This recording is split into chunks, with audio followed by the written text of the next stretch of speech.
What's up, everybody? This is Josh from Josh Does Life. I wanted to do a video today to talk about CO2 in freshwater planted aquariums. So you see all kind of mixed stuff. To me, it's a controversial thing. I've seen a lot of YouTube videos, tons of them as a matter of fact, and everybody talks about the low-tech plant, and they throw in stuff in there like, oh yeah, these plants don't need CO2. You can grow healthy plants without CO2, all this type of stuff. That's fine. I'm going to give you my opinion here as to being a little different from what most people say with that stuff. So here's the thing. Plants need certain things to grow and thrive. They need light, they need nutritional stuff from substrate or whatever to gain stuff from their roots, and they need CO2. I mean, it's just one of the things that they do have to have. Now, you get away with it by some plants require a smaller amount of CO2. A lot of times when you see people, I've seen YouTube videos where they're like, oh yeah, when you get your planted tank, you want to wait till you get the biological filtration, but you really don't want to give it longer than 3 weeks before you add fish to it. And by that, it's not really, just meaning like nutrients from the pee and poop they would get, that type stuff.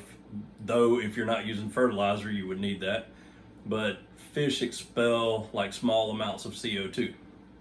So that puts a little bit of that in the water for the plants to struggle with, so to speak. My point of view on it, my thinking is that if plants have to have CO2 anyway, I mean, it's just part of nature. When you have plants that aren't in the water, there's loads of CO2. We as people, we breathe in oxygen, we expel CO2. Then all this stuff that we have that emits CO2, plants use that and convert it back to oxygen, but they use it to grow. So it makes sense to me that carbon-based organisms need CO2. So in my mind, why not just go ahead and provide it to them from the start? Now, a lot of people, I've seen YouTube videos as well saying, well, maybe I'll start off a planted tank without CO2, maybe add it in later. That's fine. I mean, these are my opinions, and do, whatever you can afford to do, whatever you want to try to do, however you want to do it's fine. But my thoughts are, I'm going to start it up with what's best for the tank in the beginning. When it comes to CO2, you can do cheap solutions or you can do more expensive solutions. I mean, it can get very expensive, but there are cheaper routes you can go to. I mean, they have at Dick's Sporting Goods and little warehouses like that, you can get the paintball gun tanks and all that little stuff. I wouldn't really buy the Fluval tanks and all. I mean, those can get super expensive for little small tanks. Those aren't refillable, they're disposable, and they're super expensive. But if I wanted to really do it on the cheap, I would probably look into getting a paintball tank, and you can get it filled up at Dick's Sporting Goods for a few dollars. And then you just need some of them come with the adapters, but you need an adapter and then a regulator is kind of designed for that. So you can do it really cheap. As far as a diffuser, you can get those off Amazon for a few dollars. So you can start a tank right up from the start with CO2 very cheap if you want to.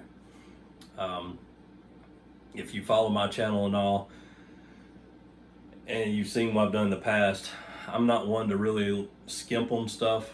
I see all these videos, build a tank or start a tank for $50, or try to DIY this and customize and make that to where it'll halfway work or get you by, that type thing.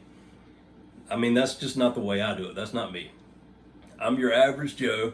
I mean, I'm not loaded with money or anything like that. I sold some stuff to set up another tank and that type thing. So don't think that, I'm not just rich and have unlimited means for this stuff. but I like to save up or either sell or do what I have to put back the money to be able to buy nicer equipment up front, because I'm a firm believer in you get what you pay for, and if you cut corners to start with, it's going to cost you down the road in long term. Having said that, I just decided to go ahead and buy better equipment from the start, whether that's my filtration. Now, I did skimp a little bit on tanks because, well, the main reason is what's available to me. So in Anderson, we have PetSmart, and that's it to my knowledge as far as where you can buy a tank.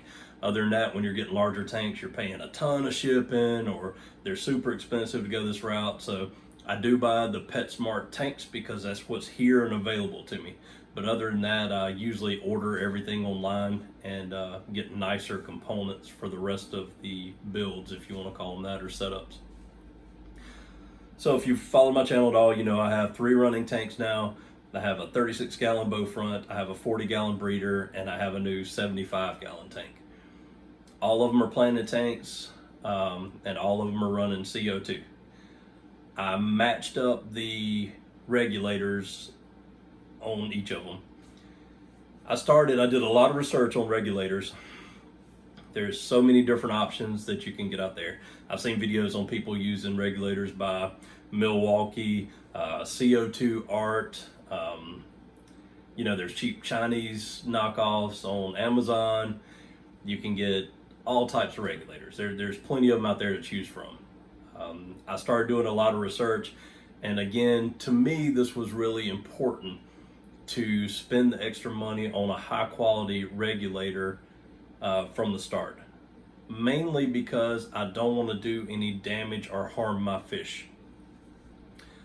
So you can go the cheap route to start with, and you can get a cheap one, and it might work fine for a little while. It might have, a cheap needle valve and seat, and might have fluctuations in the amount of CO2 delivered, and you have to stay on top of it all the time. I did the research, and to my knowledge, what I feel, and this is just my opinion again, and I'm not saying I looked at every forum out there and all that stuff. There's other options. But my 2 choices that I considered for my tanks would be CO2 Art and then Green Leaf Aquariums. I looked at those and I kind of compared what they had. I compared prices, looked at the option, like the kits that they had, that type thing. Then I read a lot of other information, and just the quality build itself, I feel like the Green Leaf Aquariums is about the higher end, or not higher, but highest end you can get around here. Never found any real complaints about them or issues. It just seems like a high quality product. So I bought a Green Leaf Aquarium kit for 2 aquariums. I bought the entire kit with tank and everything. And then for the 3rd aquarium, I bought the regulator and I bought a different diffuser, and then I ordered a tank off Amazon just to kind of try it out. Now, as far as that part goes, the kit, I didn't figure up exactly what the individual components would cost or how much you save by doing the bundle and kit through GLA. But I do know that they sell their tanks for like $95. I know on Amazon you can order them for $50 to $60 depending. I think the one that I ordered was $60. It's an all aluminum. I can't talk. And I'm fighting a little bit of sickness too, so you have to excuse me. The all aluminum tank is a pretty high quality. I have no real issues with it. So it's something I'd recommend too if you want to kind of get a piece at a time and kind of build a kit, or if you wanted to buy the whole kit from them, or even the CO2 Art.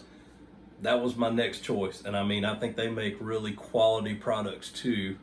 I did see a couple videos where people expressed they felt to them it was more of an entry level into regulators, but they have a lot of good reviews on them too, and they are cheaper. You can save some money going that route.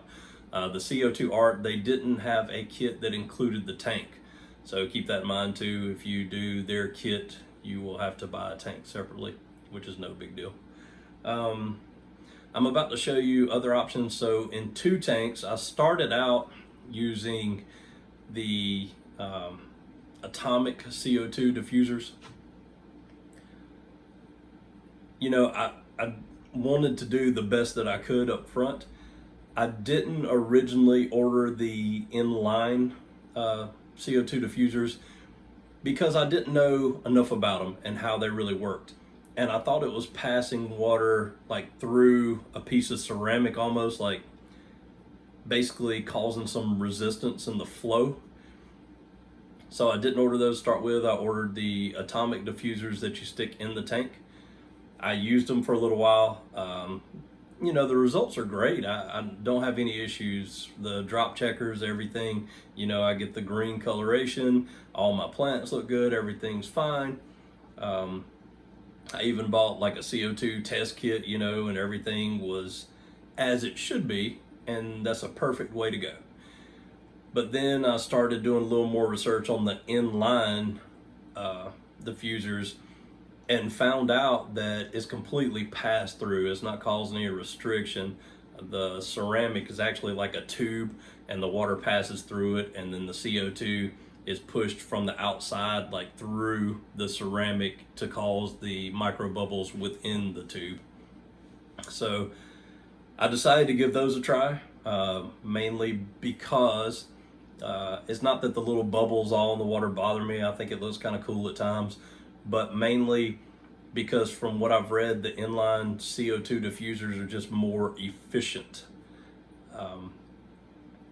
I think it's a better way, or you have more of the CO2 actually being absorbed into the water. So I guess you would really be wasting less CO2, and you might have a longer time in between tank fill-ups. So I kind of wanted to go that route, and I'm going to show you the difference in the 2 here and which ones I use. Now, of course, I just went back to Greenleaf Aquariums and ordered the inline diffusers, and I've installed 2 of them right now. I've installed the one on my 75 and the one on the 40-gallon breeder. I still need to do the 36-gallon bow front, but I wanted to save it so I could just kind of show you that it's passed through and all that type stuff. But anyway, I'm going to cut over and show you that, and then I'm going to show you the tanks and regulators and the setups that I have. So hang on just a minute. Okay, bear with me on the movement. Try to steady everything, but to me it's kind of hard to hold the phone and like move around and do other stuff. So these are the original Greenleaf Aquariums atomic diffusers that I used. I had 2 of these. I like it because it has the built-in directional valve in it, so you don't have to add another one. Something, just a tip, if you don't know anything about CO2, they say never to touch the ceramic because the oil off your skin can actually clog up the pores and it won't function as well. Or if you do, make sure you can always clean it out by soaking it in some bleach and then rinsing it very thoroughly. But I just cut the line for this one when I did the upgrades. But these are really easy. They just stick in your aquarium. They do a very good job. Like I said, no complaints, other than I wanted to check these out and see if they truly are more efficient. So when I said a while ago, the reason I didn't start out with this is I was worried about it restricting the water flow from the filter back to the tank. Well, if you take a look at those, it's completely just open and pass through. So there's no water restriction there. I mean, it's the same size as the inside diameter of your hose. So that can kind of take away the concern there. I just have gotten these in, just got the 2 installed. These are Greenleaf Aquariums. I've been told they are made for them by, is it Nylock G NA brand? So I don't know necessarily if that's true, like who makes them. They just came in a little plastic baggie pretty much. But anyway, the way this functions, same thing. Hook your CO2 hose up. It basically, you have enough running pressure. You want about 40 psi. to what I read, you can go 45, it's not going to hurt anything. It's going to basically force the water out of this little chamber, and then it's going to start forcing the CO2 to go through the ceramic into the micro bubbles and then push it into the water or expose it to the water. And then it also comes with this little clip that can go on it if you just want to clip it to the side of the glass or something like that. Mine I just have inline and hanging. I mean, I don't think there's any real weight to them or anything that's going to force the pipe down to collapse or anything. So anyway, I just wanted to kind of let you take a look at it before, you know, you see it on the aquarium and in action. And if anybody had any questions about it, feel free to ask. Like I say in all my videos, I mean, I'm not an expert on any of this stuff. I'm just sharing information that I have found out so far, things I've read and my understanding of things, and then what works for me, and then I share what doesn't work for me.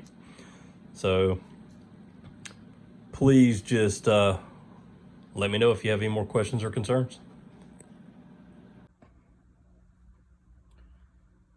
Okay guys, so this is the setup that I'm using on all 3 tanks. Like I said before, the regulators are Greenleaf Aquariums, as well as all the components, but on one of the other tanks, the actual tank itself is from Amazon.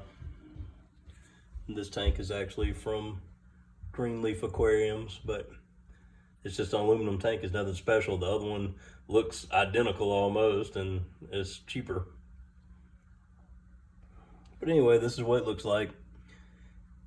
I really do recommend that if you're going to get into CO2 and you want to play it safe, order a dual stage regulator. The reason you want to do that is if you order a single stage, you only have basically 1 point of failure.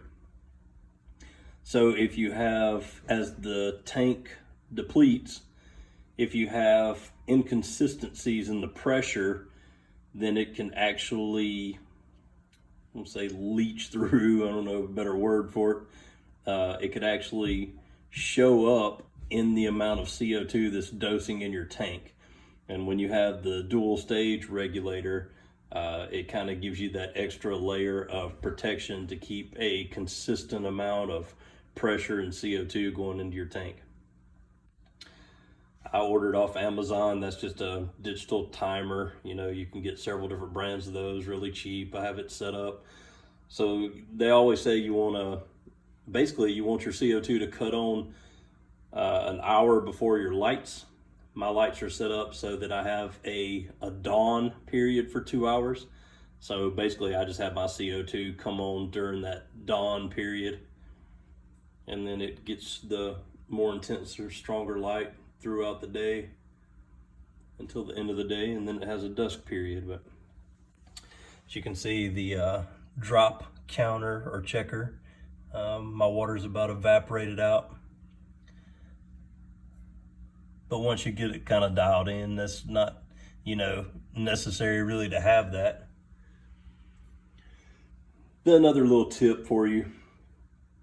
A lot of people say that they use like a mineral oil or different type oils in the drop checker so that it won't evaporate. Well, a lot of the diffusers, if you look at them, that being ceramic, sometimes very small, like particles are very, I don't know if you'd really call it particles. I don't know the scientific, you know, terminology to it, but very small, let's use particles. Very small particles will go through the line of that oil and will get in your ceramic, and it can clog up the pores. So the things I read, you know, it says it's best to use like distilled water. You don't even, you know, you don't want to use regular tap water or anything in it because it might have some contaminants that could go through the line as well. So use distilled water in those.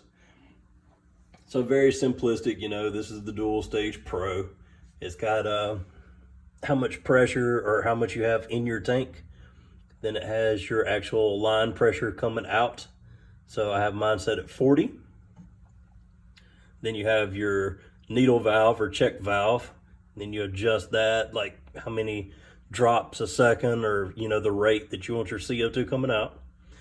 These all have the little LED light on them that tell you that they are open and CO2 is coming out. And then it connects down to a power source. And that's it. It's simplistic. They're really easy to use and set up. Make sure that you use line rated for CO2, because if you don't, CO2 is slightly acidic and can eat through regular air line or tubing. And if anybody has any other questions about it, please feel free to ask. I've got 3 of these running now, so I've set up 3 of them, had them going for a little while now. If you need to get a CO2 tank filled up, the ones I have are 5 pounds. I have a local welding shop in Anderson that is right down the road from my house. They charge me $10 to fill it up. So it's, fairly inexpensive. Most people say that you get approximately, depending on things, how heavy planted your tank is and all that, but you get somewhere around 3 months out of a tank. And like I said, there are variations in that. But very simple, very easy to use, simplistic setup. Take you over here. And on this one, guys, as you know, this is my 40-gallon breeder. Sorry for the mess. This is in the kids' room too. But with the stand that my wife purchased for me, I'm not complaining. I like it. It's fine, but it's just a lot of cabinet space. And the cabinet for aquarium stuff, which we have the lock on there to keep the baby out, it doesn't have room for the tank and all to go in there, anything really. Doesn't have room for the tank filter or anything. So basically we just keep some of the additives and fish food and stuff like that in there. So what I did is bought a separate, this is a stand that's made for a bio cube, and I basically just bought it. I think it's made by Coral Life, actually. I think I bought it for, was it $60, $80, something like that, just so I can kind of hide and conceal the CO2 tank. I just stuck a plant on top of it.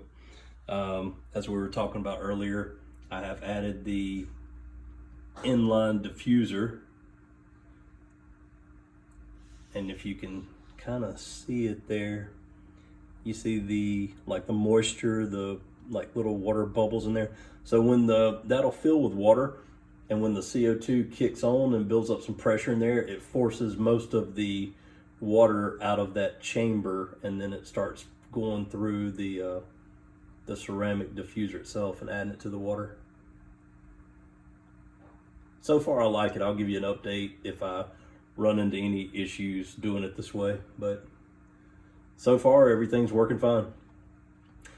The only issue that I kind of expect is, even though it's on the outlet hose going back to the aquarium, it still gets a buildup in there, and over time I believe the diffuser may get stopped up or clogged up.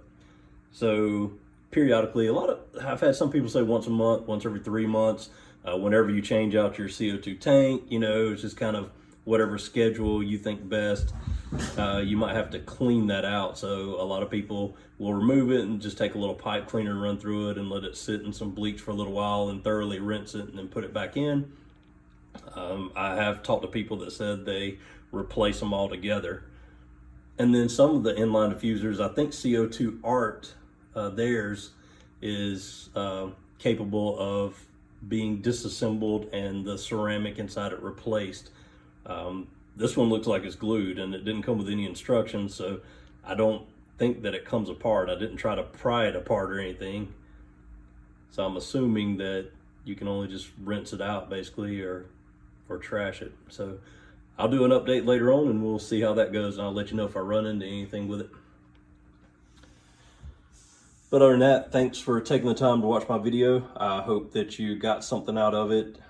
Please let me know any questions, concerns, as I said before. And also, if you would like any other information or to see anything else as far as the CO2 setups that I have, I didn't want to take really the time, unless anybody wants to see it, to go around to the other tanks and show them. But if anybody wants to see that, let me know and I will.